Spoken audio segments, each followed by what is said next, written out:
السلام عليكم، صلوا على رسول الله عليه أفضل الصلاة والسلام. استغفروا الله كده في التعليقات وصلي على الحبيب قلبك يطيب.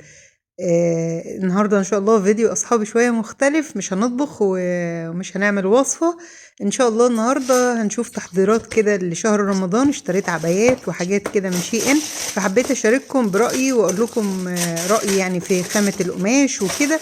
وطبعا أي طلبية من شي إن لازم يتحشر فيها أي حاجة خاصة بالمطبخ. بس اهم حاجة لو سمحتوا ارفعوا الفيديو باللايك وبالتعليق، ولو شيرتوا الفيديو للاهل والاصحاب، لان دي اهم حاجة بترفع الفيديو، هي اللايك والتعليق على تحت الفيديو.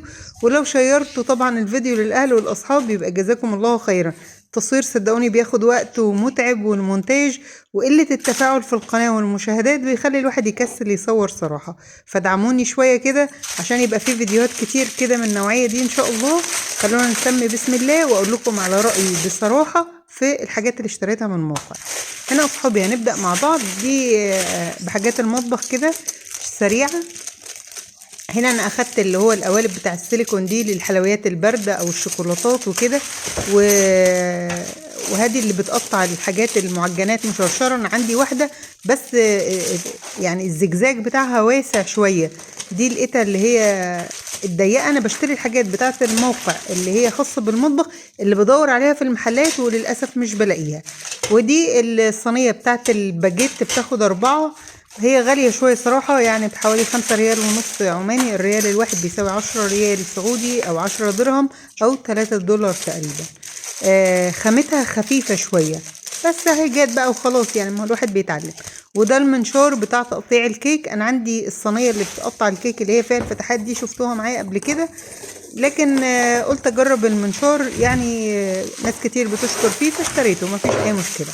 والكبة طبعا انا مش حريفة قوي في التكبيب بتاع الكبة، فقلت يلا يعني بعرف اكببها، ولكن لقيت الماكينة دي برضو بقالي فترة كبيرة بدور عليها في المحلات مش لاقياها، اللي هي على اساس تطلعهم يعني ايه كلهم متساويين، يبقى شكلهم حلو في التقديم. في اللي عندك عزيمة حتى الأهل البيت وكده. إن شاء الله هنبقى نعمل الوصفة مع بعض ونجرب الماكينة فيها مع بعض بإذن الله تعالى. البلاستيك بتاعها الخامة بتاعتها قوية وحلوة صراحة. حتى كنت خايفة انها تيجي مكسورة، لان كنت شفت ناس كتير في التعليقات قالت ان هي وصلتهم مكسورة، لكن الحمد لله وصلت سليمة. هنبدأ بقى صحابي بالعبايات. انا يعني العبايات اللي اخترتها تقريبا كلها يعني نقول جلبيات قفطان مغربي يعني، او دشداشة مغربية، براحتكم كل واحد بقى حسب ما يحب ايه يسميها يعني. صراحة كان كلهم خطيرين صراحة، تحفة. القماشة التطريز، هو مش تطريز، ده زي ما انتم شايفين كريستالات اللي هي تشوارفسكي، مش الأصلية قوي يعني، لأن تشوارفسكي لو الأصلي هتبقى سعر العباية غالي جدا.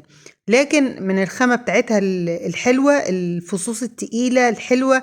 بس طبعا الحاجات دي اقول لكم الحاجات دي ما بتتغسلش في الغسالة ولا بتتحط في المجفف. الحاجات دي بتتغسل بشوية صابون سايل كده بتاع الملابس، وما تتجففش في المجفف. لو حطيتيها في الغسالة الفصوص دي كلها هتطلع بره. فالحاجات دي بتبقى غسيل يدوي مش غسيل بالماكينة. تحفة الخامة بتاعتها باردة. الخامات كلها زي كريب كده على حرير، تحفة يعني. وفي اللبس قمة في الشياكة. ولعلمكم أنا عندي السوق الصيني هنا مجمع، بيكون فيه مجموعة من الصينيين ومحلات كتيرة ملابس وحاجات وكده. شفت العبايات دي شبه نفسها يعني، بتهيألي هم جايبينها من شي ان يمكن، و3 أضعاف سعر الموقع. فصراحة سعرها في الموقع رخيص. هقول لكم على الأسعار في آخر الفيديو.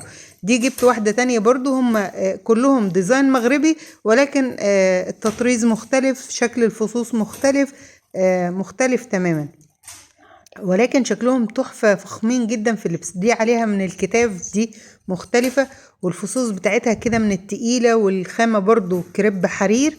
وشايفين عليها القطان ده من آه، اللي هو الذهبي ده، الخيط ده ماشي على طول العباية. طبعا العبايات كلها فيها فتحة كبيرة كده من تحت. طبعا انا جايباهم للبيت لو حد بيحب طبعا يخرج بيهم. انتوا عارفين انا بخرج اصلا بالعباية السوداء يعني. فطبعا بقى او في جامعة ستات يعني عند حريم، عزيمة في حريم بس، فبتلبسي الحاجات دي عادي يعني. لكن للي هيخرج بره ممكن يلبس البنطلونات اللي هي الليجن تحتها لو محجب. وطبعا بتبقى فتحة الصدر شوية عالية، فبتحتاج طبعا ايه بودي من تحتها بالنسبة للناس المحجبة. اللي مش محجب بقى مش هتفرق معاه الحاجات دي. طيب هنا برضو دي اللون الاخضر بتاعها. الالوان جاتني نفس ما شفتها في الصور بتاعة الموقع، يعني الاشياء نفسها بالظبط. يعني الالوان زاهية مش باهتة. في بعض الحاجات اشتريتها بتبقى الالوان باهتة شوية، لا دي الوانها زاهية صراحة. الفصوص احلى كمان ما شفتها انا كمان في الصورة. الخامات بتاعتهم تحفة، يعني صراحة شيء انت اتطور قوي عن من سنتين فاتوا ما اشتريت منهم. اتطوروا في الخامات، اتطوروا في الموديلات. الحاجات تحفة صراحة. دي برضو شايفين دي فيها ده لولي بطول العباية، وفوق برضو ايه الفصوص دي فصوص من اللي هي الفخمة كده التقيلة الحلوة، والخامة بتاعتها برضو تحفة. وكمان شكلهم وشياكتهم مش بيبان الا في اللبس الصراحة، شكلهم حلو قوي في اللبس. انا اخدت المقاسات بتاعتي، انا بلبس في حاجات لارج وفي حاجات اكس لارج، بس انت ما تعتمديش على انت بتلبسي ايه. هما بيبقوا حاطين دليل المقاسات، المقاس بالسنتي تاخديه بالمتر وتاخدي مقاسك. انا حبيت اكبر عن مقاسي نمرة، لان العبايات دي بتبقى احلى ان هي واسعة.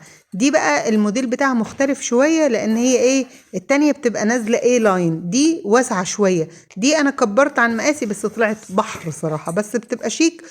يعني الحاجات الديزاينات المغربي شايفين بقى الشياكة والفخامة والالوان، يا خرابي رهيبة رهيبة رهيبة. شايفين تحفة. فيها برضو القيطان، دي كانت تقريبا اغلى واحدة فيهم، والفصوص برضو والقيطان لحد تحت، وبرضو فيها الفتحة لأسفل زي ما انتوا شايفين. هي الفتحة كبيرة شوية بس عادي، يعني انا كده كده هلبسهم في البيت يعني. والفصوص فخمة كده وتحفة ورهيبة يا بنات، انصحكم بيها. وسعرها بعد طبعا هقول لكم على معلومة، لما تشتروا من شي ان كل ما يعني انت مثلا شوفي انت مثلا تشتري حاجة ومعاكي حد من اصحابك او اخواتك او كده، كل ما تاخدي تكبري الباكج بتاع الشحنة بتاعتك، كل ما بيدوكي خصم اكتر. انا الحاجات دي ما اشتريتهاش في الموسم دلوقتي، لان انا عارفة ان التوصيل هيجيني بعد رمضان. انا الحاجات دي اشتريتها في اول التخفيضات، اول السنة واخر السنة. اشتريت العبايات دي انا وريتها لكم دلوقتي، انا اشتريتها على 3 أو 4 طلبيات. كل مرة كنت بطلب حاجات ومعاها حاجات تانية. بقول لكم انا اشتريت حاجات كتير قوي من شيء ان، بس صراحة قلة التفاعل وقلة المشاهدات صراحة مكسلت ان انا اصور يعني. فانتوا شوفوا قولولي لو حبيتوني اصور، بس لو لقيت تفاعل صراحة، لان يعني الواحد ما يعني يتعب في التصوير، وصراحة ما فيش لا مشاهدات ولا تفاعل في القناة، فده اللي بيخلي الواحد يكسل صراحة. فبقول لكم كل ما تكبري، يعني كل ما تشتري حاجات كتير بيدوكي خصم. انا الحاجات دي كنت مثلا يعني قعدت كل ما تعجبني حاجة اضيفها للسلة بتاعت الموقع وكده. جيت بقى في الاخر في التنزيلات، الحاجات دي اصلا هم كانوا مخفضينها، يعني كانوا عاملين عليها تخفيض. في حاجة مثلا كانت ب15 ريال عماني نزلت مثلا ل10. اوكي، ومع ان انا اخدت الشحنة بتاعتي كانت فوق ال1000 ريال سعودي او ال100 ريال عماني، فبيدوكي تخفيض تاني. يعني الحاجة مخفضة وبعدين بيدوكي 25% لو الشحنة بتاعتك اكتر من 1000 ريال سعودي. فبتلاقي الحاجة نزلت بعد التخفيضات هي مخفضة، ويدوكي خصم 25% كمان. فبتلاقي الحاجة سعرها نازلة أقل من، يعني تخفيض فيها جامد جدا. ما تجيش حتى تمن أجرة الخياط لو انت حبيتي تفصليها. مش هقولك بقى التكلفة، لكن شوفوا فصوص وخيط وقيطان وكده، وكل هذه الأشياء صراحة بعد التخفيضات تحفة. فأنا اشتريتهم وقلت أخليهم بقى إن شاء الله لرمضان بإذن الله، لأن أنا عارفة إن أنا لو اشتريت دلوقتي المشكلة المقاسات على طول مش بتلاقيها، والألوان برضو الحاجات اللي انت بتحتاجيها مش بتلاقيها. دي شايفين برضو دي لونها أغمق سنة المشمشي كده أو السيمون، تحفة يا بنات والله العظيم. شايفين فخامة الفصوص والقيطان والخيط، يعني صراحة والله العظيم كانت من أنجح الشحنات والصفقات اللي اشتريتها. شرقت شكله حد جاب في سيرتي تقريبا. كانت من أشك ومن أحلى الصفقات والشحنات اللي جاتني من شي ان. العبايات كلها قلت لكم أنا اشتريتها في على 3 أو 4 شحنات صراحة، يعني في كذا صفقة. بس كانت تحفة. لما اشتريت 2 اول، لما عجبتني الخامة وعجبني التقفيل والفصوص، بعدها عملت شحنات تانية. كنت شاري حاجات للبيت والولاد، ملابس رجالي وكده، وحاجات للمطبخ برضو. فكانت تحفة صراحة. ودي برضو شايفين الفخامة رهيبة، الفصوص وشكلهم كمان ما بيبانش الا في اللبس، صراحة غير طبيعية ما شاء الله تبارك الرحمن. هم كلهم فيهم فتحة. العبايات دي كلها انا جبتها دبل اكس لارج، عشان أنا بحب الحاجة كده، الحاجة او الديزاين المغربي اصلا يبقى حلو كده لما يبقى واسع، ما يبقاش ظامت على الجسم. الصراحة الخامات حلوة، الفينش بتاعها فخم وعالي كده وشيك وراقي. الالوان تحفة جدا، الالوان زاهية زي ما شفتها في الموقع. وطبعا التزموا بالمقاسات. هنا كنت جايبة، انا جايبة اكتر من 30 شيلة حجاب. في حاجات طلعت خامتها حلوة، وفي حاجات طلعت خامتها مش قد كده. لو حبيتوني اعمل لكم فيديو منفصل عن الحجابات، واقول لكم ايش الانواع اللي عجبتني والانواع اللي ما عجبتنيش، عشان لو حد حب يشتري من الموقع يبقى عارف. حتى انا لما بدخل اكتب تعليق تحت الحاجات اللي اشتريتها، بكتبها بمنتهى الامانه. والحاجات اللي بشتريها من شيء ان يا جماعه انا شاريها بفلوسي، يعني انا ممكن ابعت لهم واراسلهم واقول لهم انا عندي قناه يوتيوب ويعملوا لي كود خصم ويدوني حاجات ببلاش، لكن انا ما بحبش الحاجات دي. يعني الحاجات دي مش اعلان ولا حاجه، الحاجات دي انا شاريها بفلوسي يعني. زي ما انتوا شايفين. لو حبيتوا فيديو الشيلات قولوا لي واعملها لكم. ده هوريكم واحده بس كده. دي كنت جايباها منسقاها مع العبايه دي، وجبت بقى يمكن 30 واحده. لو حبيتوا اكتبوا لي في التعليقات اعمل لكم الفيديو. التصوير يا جماعه بياخد وقت ومفيش تفاعل، شجعوني شويه عشان اصور ونستفيد من بعض. لايك وشير، سلام عليكم.